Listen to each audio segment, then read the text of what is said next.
So if you're just starting TopSpin 2K25, I want to run through all the basics. We've now kind of gone into more of the advanced sort of stuff, which is nice, and I thought we might as well go through the basics to start with, get them all off the table, and then we can obviously go into more advanced stuff later on down the line. Now, the first thing I would 100% recommend for anybody is making sure you do the TopSpin Academy. That is number one on the list. It will give you the basic, advanced, and playstyle lessons. And honestly, you will not get more value for your time for 20 minutes, give or take, to be able to learn just all of this. It is perfect. So that is the first thing to do. Once you've done that, I'm going to go over some basic shots. Just generic stuff that you'd probably already know if you're into your tennis, but if you're not and you're just trying to play the game, maybe you're having a little bit of struggles, let's show you what to do. So we're going to pick Federer just for now.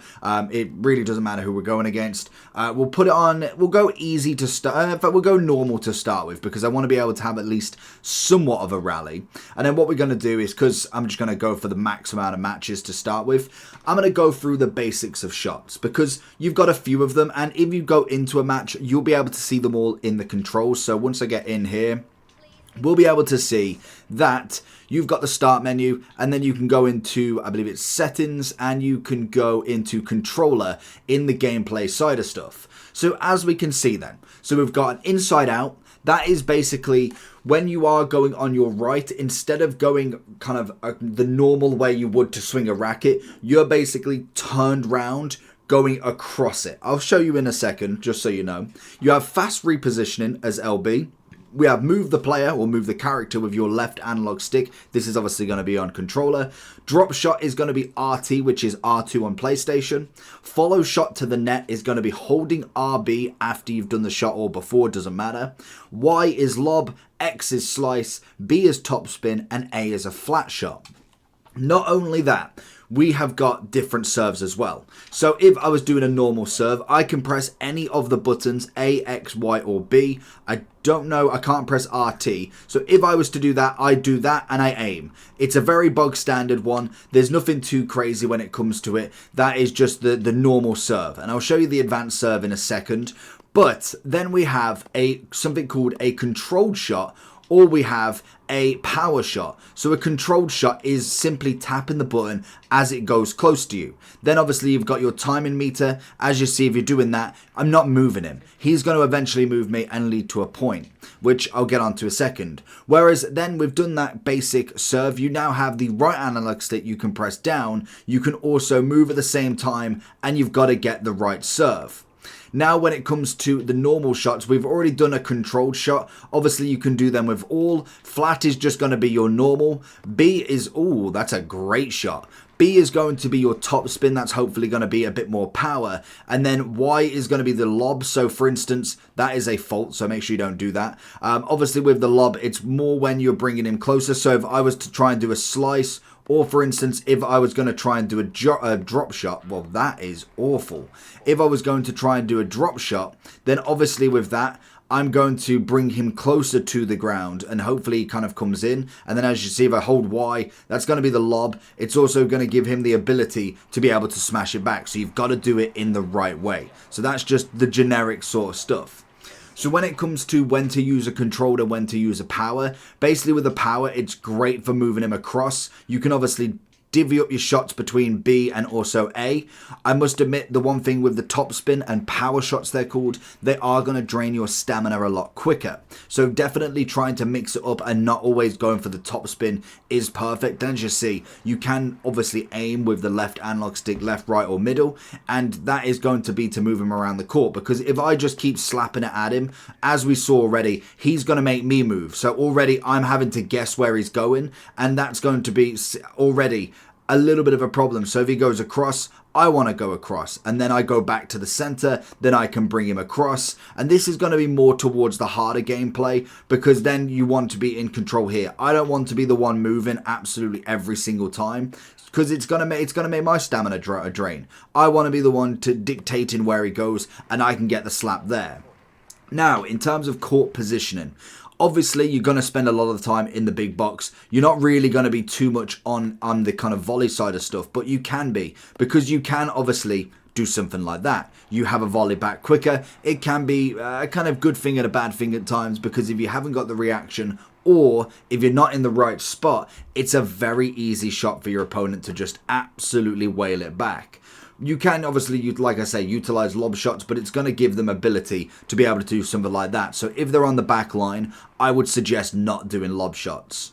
And obviously making sure that you hit the serve right. If you fault on the first serve, then just go for the standard. Don't go anything for crazy. You don't want to be giving up an easy point, especially when you are on a very, very hard difficulty. I've noticed whenever you go on hard or very hard, you are almost having to play a kind of near perfect game. You're not going to get opportunities like that.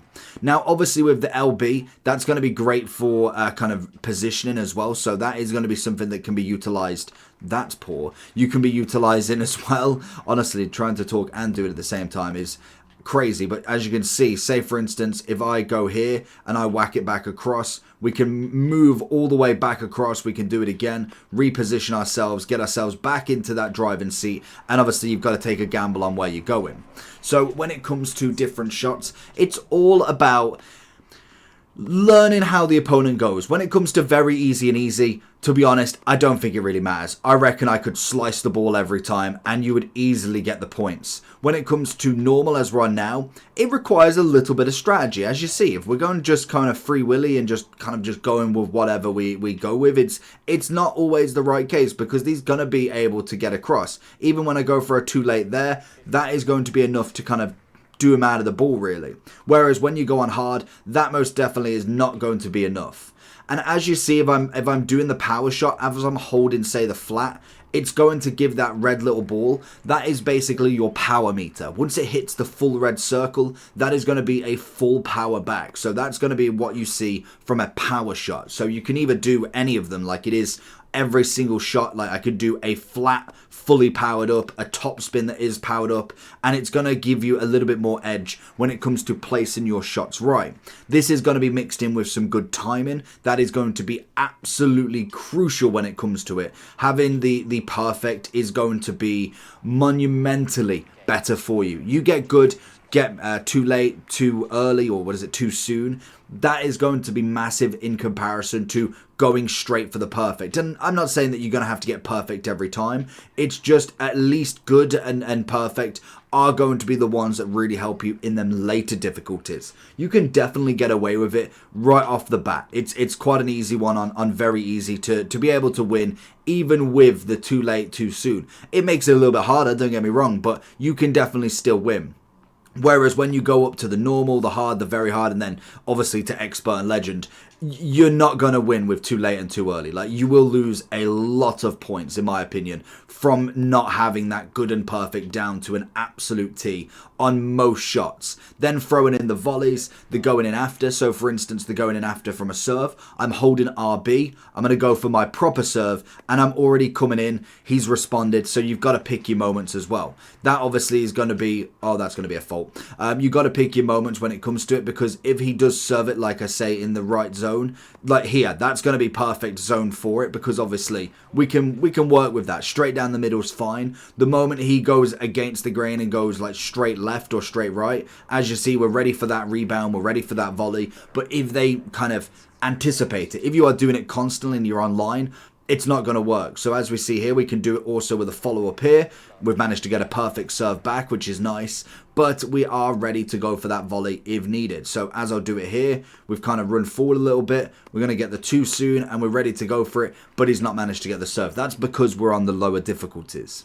So as a kind of general rule with this, I would normally start with a lot of flat serving, flat kind of everything. Advanced serving is something you definitely want to get the hang of straight away, because that is a master for getting an ace, getting for an easy point, and also just a great return back. Because if you're on the good serve, you know your opponent's definitely going to work, oh, that's a great ball. We're going to be working that little bit more, and he's absolutely duped me. And it's why you don't always anticipate. Make sure you're in the middle and ready for that turn if needed to be, because sometimes the trickery is absolutely there. And we want to go with a flat serve, and then obviously we go for the inside out. I'll show you what that is. If we can, oh, we're on my serve now. So we go whack, an inside out. That's a great return. I don't know why I expected him to go the other way.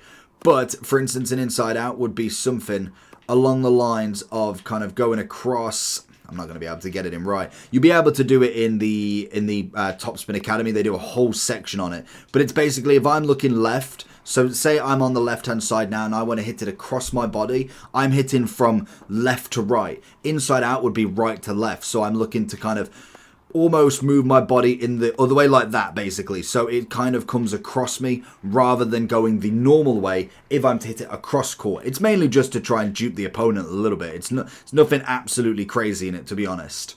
So they are kind of the basics when it comes to the game, from controlled shots, which predominantly will be in volleys and maybe getting that last ditch attempt in. Then obviously going for the power shots is absolutely massive as well. You've obviously got your running to the court with RB. You've obviously got your left, your LB, which is going to be centering yourself, kind of repositioning yourself a lot quicker, which is always perfect. And then obviously just generic serves. Going for that advanced serve, like I say, is going to be massive in my opinion. You do not want to miss out on that, and trying to get it, but you do not want to miss out on that, because I think that is absolutely huge to be able to do, because that for me is just the number one way. You want to be able to really get this rally going, and you want to be able to hit them perfect. So practice will always make perfect with the game. I think my first 3-4 matches was absolutely woeful. I thought, there's an ace, lovely. There we go, we've showed everything in this.